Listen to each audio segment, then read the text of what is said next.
Cruise ships are one of the most energy-intense forms of tourism.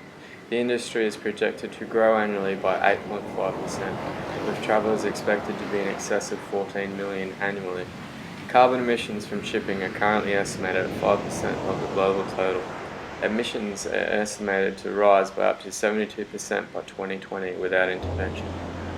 The impacts are often exerted on ecological vulnerable hotspots, such as Alaska and the Mediterranean, where cruise ships visit and port.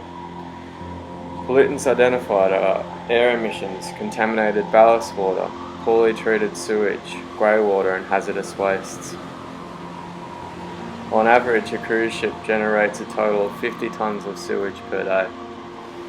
There are currently no restrictions on the discharge of grey water, which can contain many harmful pollutants. Wastewater treatments in cruise ships has advanced over the years, but is still less effective than land-based systems. Cruise ships' carbon emissions can influence human health due to the proximity of ports to urban areas.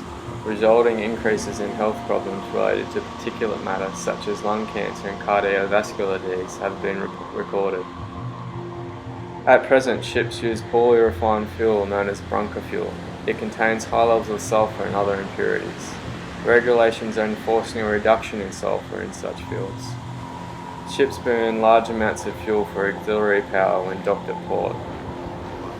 Better practices like using power from the grid when at ports could reduce emissions and health detriments.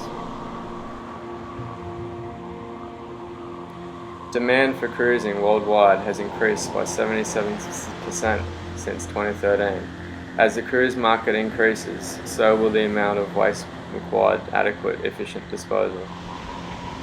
Ports and vessels' waste management and recycling systems will be greatly responsible for how well the environmental impacts will be mitigated.